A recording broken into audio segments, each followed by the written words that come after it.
Parce que beaucoup de femmes se marient filles sans avoir anticipé d'être femmes. Alors, écoutez-moi bien. Non. On y a. Les vaches sont grasses. Elle est belle. Les cheveux sont longs. Les yeux sont pointillés. Tout est pointinini. Elle est en haut. Sérieusement. Mais ça, ce sont les années de vaches grasses et belles. Mais chaque fille qui a des années de vaches grasses et belles doit anticiper sur les années de vaches maigres et laides. Ça va venir. Ça va venir. Ma soeur, ça va venir. Un jour, tu auras 45 ans. Un jour, tu auras 55 ans. Un jour, tu auras 60 ans. Tu n'as qu'à faire tout ce que tu veux. Botoxer ton sein, botoxer le derrière. Je te garantis que la vieillesse va venir. Tu ferais mieux d'anticiper là-dessus. Ah ouais. Je vous garantis. Donc c'est important. Il n'y a pas que les hommes qui n'anticipent pas dans les saisons. Même les femmes. Et c'est dramatique. L'anticipation. Prévois les saisons à venir. Prévois les saisons à venir. Que ces saisons vont venir. Tu ne seras pas toujours la Miss du coin. Il y aura ta remplaçante. Que tu le veux ou non. Et c'est pour ça que même les Miss Côte d'Ivoire, Miss Monde, ça nous enseigne quelque part. Que le jour où tu es couronné, ça annonce déjà que demain quelqu'un d'autre prendra ta couronne. Ce n'est qu'une question de saison. Est-ce que quelqu'un est avec moi? Celle qui acclame la Miss de cette année peut être la future Miss de demain, qui doit être aussi acclamée par celle qui sera détrônée. Les saisons changent. C'est ainsi la vie, frère. Ça change. Je ne veux pas toujours être celui qui est sur le... Non! Frères et sœurs, que tu sois pasteur, que tu sois politicien, que tu sois grand footballeur, anticipe les saisons. Le drame de nos présidents, c'est qu'ils n'anticipent pas sur les saisons. Et quand la saison de descente arrive, ils ne veulent pas partir. Parce qu'ils n'ont pas anticipé sur la saison de la descente. Ah non, je suis sérieux. Non, je n'ai pas dit. J'ai dit nos présidents. Ne m'amenez pas dans vos problèmes parce que je vous vois venir. Ne me mettez pas dedans. Non. Voilà. Ah non, ne me mettez pas dedans. Vous savez. Donc, et c'est la même chose. Vous voyez ce que je veux dire? C'est la même chose. Que ce soit dans un département, que ce soit dans un ministère, que ce soit footballeur. Un jour, il y a ton remplaçant. Quelqu'un prendra ta place. Tu ne seras pas toujours au firmament. Et comment vivent les gens? Ils sont là, ils ont 100 millions de salaire, ils achètent de grosses voitures, ils achètent de grosses maisons, ils se baladent. Mais ils oublient que ça va durer peut-être jusqu'à 32 ans. Et après, ils n'auront plus de salaire. Mais comment ils vont vivre après? Si pendant que tu gagnais 100 millions par mois, 200 millions par mois, tu entretenais les filles avec 220 millions par mois, tu seras en faillite à la fin de ta carrière. Ce n'est pas compliqué, c'est simple. Vous ne pouvez pas engager vos vies dans des calculs sans anticipation. Et donc quand on anticipe, on épargne pour les saisons à venir. On épargne. Je vois des gens, tu es locataire, mais tu as 7 véhicules qui sont à toi. Tu n'as pas de maison. Tu es maudit. Tu es maudit, sérieusement. Je vous dis la vérité, tu es en train de vivre dangereusement parce que tu démontres que tu n'as aucun sens d'anticipation. Si tu meurs aujourd'hui, que deviennent tes enfants? Que devient ta femme? Tu n'as pas de maison, mais tu as 7 voitures.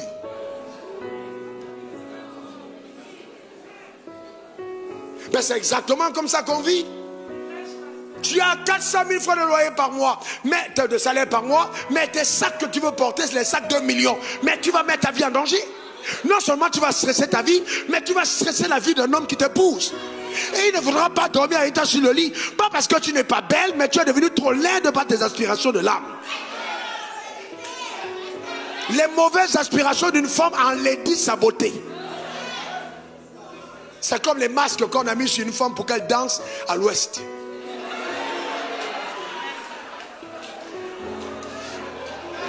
Quelqu'un me donne son meilleur amen. Quelqu'un dise encore amen. Frères et sœurs, il faut anticiper sur les saisons. Il faut anticiper. Il faut anticiper, frère. Il faut anticiper. Il faut anticiper. Le drame dans la vie, c'est d'essayer de limiter les autres sans comprendre leur fondement. Quand tu vois quelqu'un qui porte un costume qui coûte 300 000, il ne faut pas seulement dire je veux le costume de 300 000. Il faut voir quelle est sa consistance. Il a peut-être 3 millions par mois. Mais toi, tu as 300 000 de salaire. Comment tu vas poursuivre le même costume? Et tu veux être comme les autres. Il faut que tu prends le même sac que les autres. Tu ne peux pas aller à la même fête avec la même tenue. Personne n'a remarqué ton ancienne tenue sauf toi-même.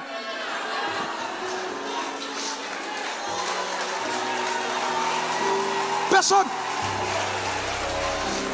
Non, non, chérie, je ne peux pas, je ne peux pas. Alors, la dernière fois, elle est partie, j'avais la même tenue, je ne peux pas aller à cette fête avec la même tenue. Il me faut une nouvelle tenue. Ton âme est malade. Ton âme est malade. Et le problème, je vais vous montrer pourquoi ton âme est malade. Parce que tu as passé trop de temps à tresser tes cheveux et peu de temps à épurer ton âme. Et les gens ne comprennent pas que si tu passes beaucoup de temps à la manicure, à la pédicure, à la chirurgie esthétique, sans que ton âme n'ait été touchée, à la fin de tes jours, la laideur de ta vie paraîtra. Et ce sera visible. Vous voyez une femme à 35 ans, elle est fatiguée. Personne n'en veut. Elle a tellement brillé qu'elle connaît tout type de matelas qui existe sur la terre. Mais elle n'a jamais déménagé. Comment elle a fait? Dieu seul sait.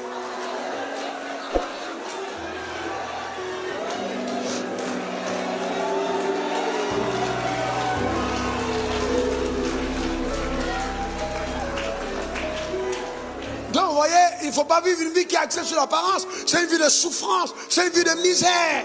Il faut aller plus loin. Il faut aller plus loin. La vie n'est pas simplement apparente. Elle commence dans l'âme.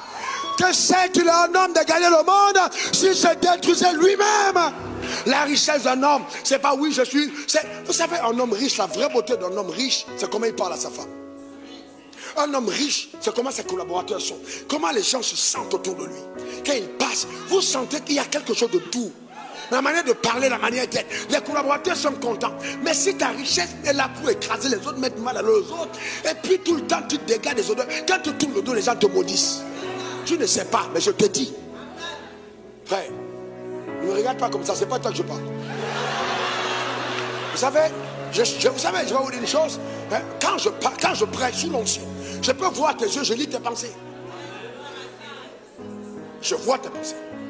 Je sais exactement à quoi tu penses. Mais Dieu s'adresse à toi pour que tu changes.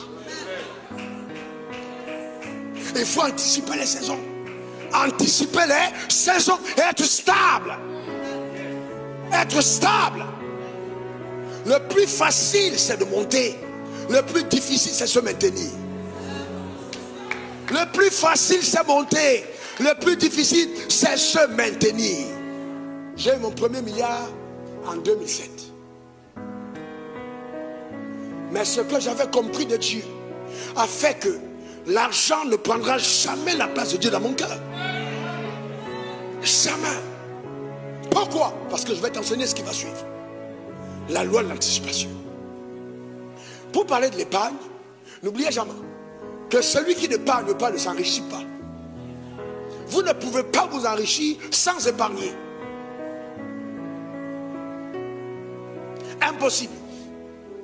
Impossible. S'il n'y a pas d'épargne, il n'y a pas de richesse. Le grenier est fait pour l'épargne. Avant le 15, tu es déjà au rouge. Tu as vu les 15 derniers mois dans le supplice d'hiver. C'est incroyable. Diallo t'attend. Tu dois chez la coiffeuse. Tu dois même à Orange. Tu dois à MTL. Tu dois partout. Avant la fin du mois. Parce que tu n'as pas compris comment la vie ça se passe.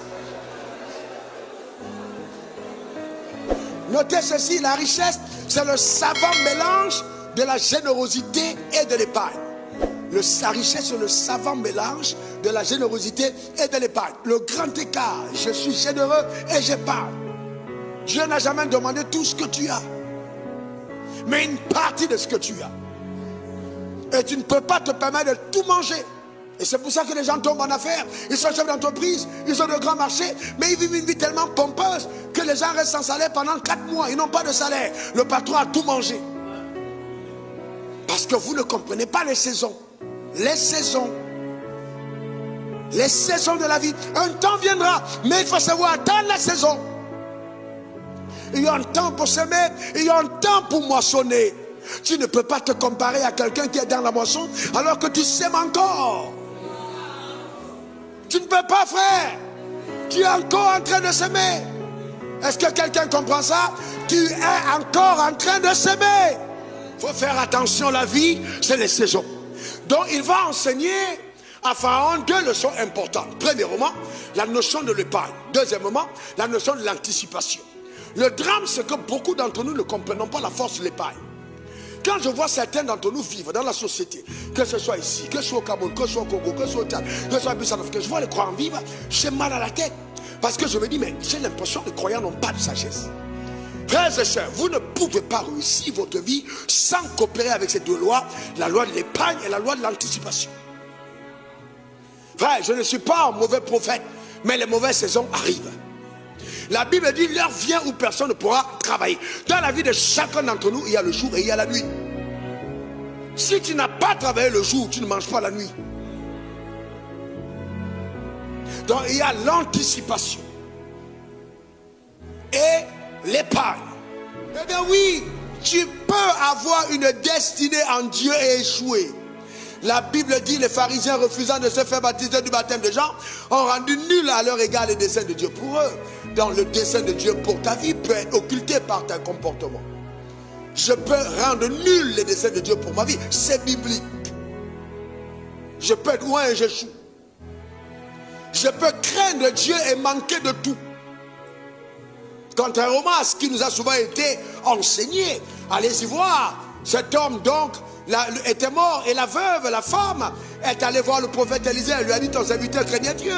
Mais voilà, maintenant les enfants vont être arrêtés pour aller amener en esclavage. C'était pas qu'il était un pécheur. C'est pas que Dieu l'avait frappé parce que non. Mais il craignait Dieu, mais n'avait pas compris comment il fallait anticiper sur les saisons de sa vie.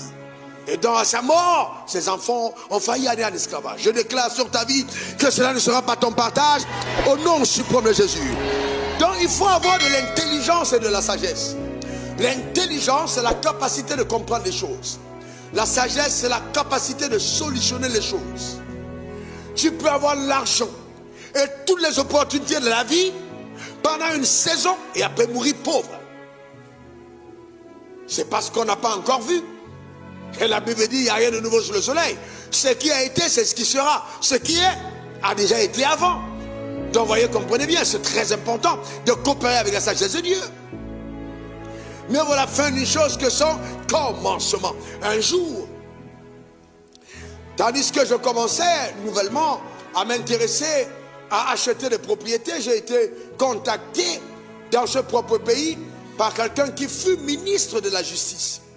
Alors, sous le temps de Fourbouani, et qui habitait une grande maison qui était tombée en délabrement. Il était dans sa maison, et donc, je suis allé le voir, et à la fin de ces jours-là, parce que c'était vraiment, quelques temps après, il est mort, il était misérable dans sa maison. C'était un puissant ministre, mais qui essayait de vendre la maison dans laquelle il habitait, il n'y avait aucun preneur.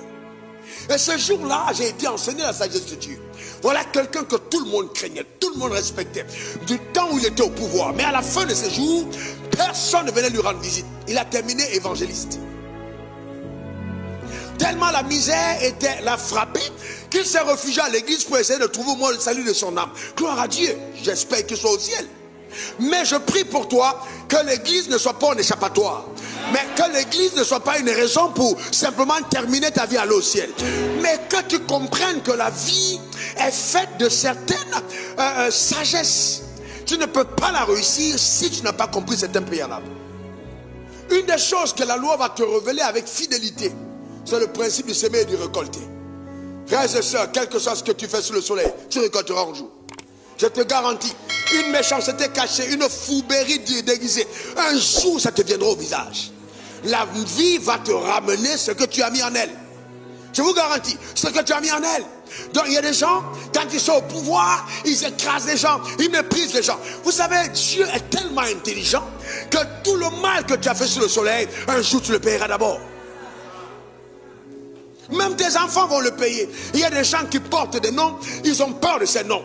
Parce que quand on entend le nom, on dit tu es le fils d'un tel, toutes les portes se ferment à cause de ce que ton père a fait. Mais il y a des gens qui portent des noms, quand on écoute ce nom, on dit ah, c'est ton père, on t'accorde la faveur. Pourquoi? Parce que sous le soleil, on te donne de récolter ce que tu as sémé. Dans la vie, nous ramène ce qu'on met en elle. Et je voudrais donc maintenant prendre justement les leçons en or que Joseph a donné à Pharaon et qui ont fait de l'Égypte à cette époque une nation extrêmement puissante. Voici se tenant près du feu. Je vous fais remarquer que les 2 premiers songes interprétés, Joseph n'a pas eu de récompense. On n'a pas donné de l'argent à Joseph, on n'a pas béni Joseph, au contraire, ils l'ont oublié. Quand les songes se sont réalisés, un mort, il ne pouvait rien faire, mais l'autre l'a oublié. Joseph pouvait se dire, mais ces gens sont ingrats. Sauf que le ciel n'oublie pas ce que tu as fait sous le soleil. Je suis en train de dire à quelqu'un que Dieu est en train d'apporter dans ta vie une récompense surnaturelle des investissements que tu as fait. Donne-moi ton meilleur amen. Vous n'avez jamais entendu quelqu'un vous dire, il y a un marché, on dit, on appelle, on dit, on s'en malo, même pas la peine. Parce que ta réputation peut soit t'aider à monter, soit t'aider à descendre. Mais Joseph avait bonne réputation. Il a interprété avec droiture et sa réputation a été le levier de l'ascension. Il faut faire très attention dans la vie. Il faut travailler votre réputation. Vous ne devez pas être connu de tous comme étant le chef bandit du coin. Ou la chef... Non, non, non, non, non. Faites très attention. Votre réputation va soit vous ouvrir les portes, soit les fermer. La personne que vous doublez aujourd'hui pouvait être le levier de votre ascension de demain. Donc faites attention à votre intégrité. Frères et sœurs, ce n'est qu'une question de saison. Et Dieu a dit, tu porteras le fruit en ta saison. Ce n'est qu'une question de saison. Premièrement, ce qui est angoissant. Écoutez-moi, homme de Dieu. Homme politique assis ici.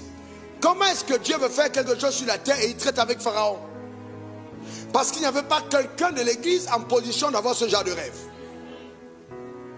Il y a des choses que si Dieu veut faire en Côte d'Ivoire, il ne dira pas à quelqu'un, à un pasteur. Peut-être parce qu'on n'est pas en position de le réaliser.